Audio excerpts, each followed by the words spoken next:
Hello, and we're going to continue with our Cold War lessons. As we know, the Cold War, mostly we think about it was fought, or not really fought, um, contested in Europe and in Asia, and to some degree in Africa, but it was also took place in Latin America. So we're going to cover the Cold War in Latin America. So throughout the time, the United States and the Soviet Union have been building up their armies, building up their weapons, just in case we had to fight each other, which is what Patton wanted us to do at the end of World War II. But this buildup of armies, this buildup of weapons, is known as the arms race. We don't actually fight the Soviets, but it does lead to advancements in weapons technology, as in jets and tanks and other weapon systems.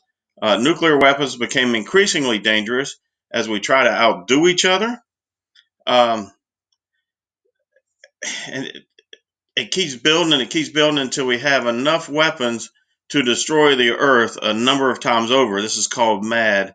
If we remember back where we didn't fight each other, it was called uh, because of mutually assured destruction.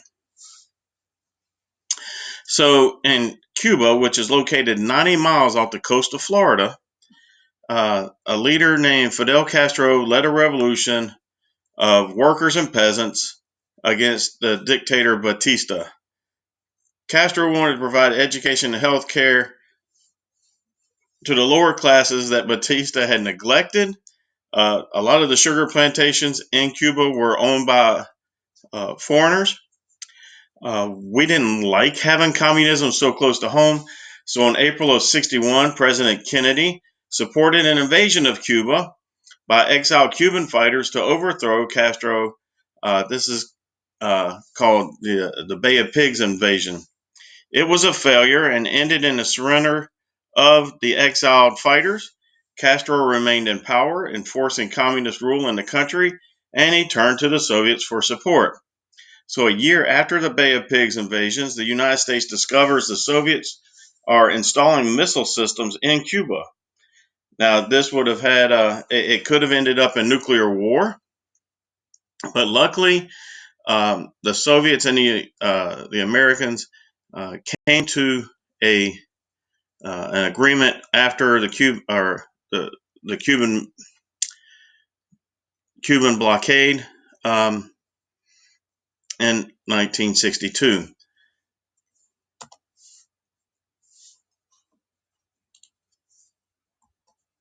All right, so if we look at this map, we see that we had the revolution in Cuba in 1959.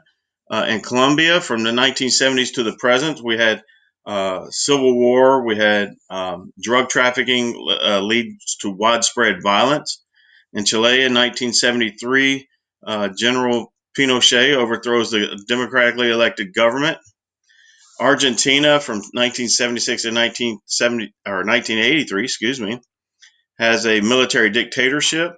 Brazil, their economy is crippled due to high inflation in the 80s. And let's take a look at some of this stuff. So the Cuban Revolution. Cuba is very dependent on the United States. 1950s, the hotels and the casinos are owned by wealthy Americans and the upper class of Cuba. United States owns a large amount of the sugar and tobacco plantations there. They're valuable exports.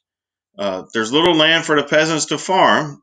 Cuba is one of the richest countries in Latin America, but most Cubans living there could not earn a living. Business interests encouraged the United States government to support uh, the anti-communist uh, governments, even though some of them were corrupt, including the anti-communist government of Batista, who took control in 1952. So Batista's Cuba was a rich country with too many poor people. His coup stirred discontent and nationalism among the poor. So under Castro, there's an unsuccessful attack in 1953. Then his guerrilla war becomes a full-scale revolution in 1955. Batista flees the country in 1959, and Castro takes over. So under Castro, there's a limited size of land holdings. He nationalized the private property and businesses, of which many of them were owned by Americans. To ensure he had power to make changes, he took full control of the government, took away the freedom of the press. This led Cuba into more towards communism and more towards a confrontation with the United States. So in 1962, the CIA learned the Soviet Union was building nuclear missile sites on Cuba. President Kennedy ordered a naval blockade to keep Soviet ships out. World came close to nuclear war before a compromise and the missiles were removed. So part of this compromise was the Soviets agreed to remove their short and long range missiles from Cuba. Part of the deal also says the United States agreed not to attack Cuba, and the United States agreed to remove its missiles from Turkey. So some other conflicts that happened at this time. 1952, we have in Guatemala, President Arbenz used land reform to redistribute land to the peasants. The policy hurts an American-owned company called the United Fruit Company. Pressure from the United Fruit Company over his Arbenz's leftist leanings this made the United States decide to remove him from power. The CIA intervened in a coup. Uh, they replaced Arbenz, start of a repressive dictatorship, and you have a civil war from the 1970s until a peace accord in 1996. In El Salvador, military dictatorships kept power through unfair elections and repression. 1980, an assassination of Archbishop Oscar Romero, who was an outspoken government critic, sparked a bloody civil war between communist guerrillas and the army. In the Civil War, peasant villagers often caught in the middle. The government had death squads that roamed the countryside and killed anyone suspected of aiding the opposition. President Ronald Reagan supported the Salvadorian government and the army, provided money and military aid, and the violence continued into the 1990s.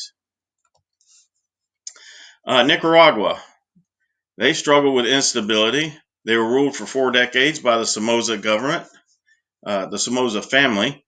They are a wealthy family, controlled about 1/4 of the country's farmland. And the reason that the United States liked them was they were anti-communist. Corruption and violent tactics alarmed many Nicaraguans. 1979, Somoza is forced to flee. The Sandinistas, which is a revolutionary group, took over the capital. They ruled as a junta, which is a group of leaders who ruled jointly. They launched economic and social reforms. They allowed political opposition. Uh, the Contras. Uh, so the United States cut off aid to the government there. The Sandinistas looked to socialist countries for financial aid. The Contras were a U.S. trained, funded rebel group, and they began a campaign of violence. In 1984, the elections kept the Sandinistas in power, though the violence continued. Panama. During the 1980s, Panama was controlled by a guy named Manuel Noriega, and he brutally crushed his enemies and used the country as a base for drug smuggling. Now, the Panama Canal, which is by its name located in Panama, was built by the United States, and we had controlled it since its construction. It was scheduled to be handed over to Panama in 1999. It's important to worldwide shipping, otherwise, they would have to go all the way down and around South America, past the tip of Argentina. Noriega's misrule was a threat to worldwide economic interest. So in 1989, the United States sent troops to arrest Manuel Noriega. He was arrested, brought to the United States, and imprisoned in Florida for drug trafficking. There were democratic elections in 1994, and the canal transferred smoothly in 1999. All right, so that was just quickly through the Cold War in Latin America.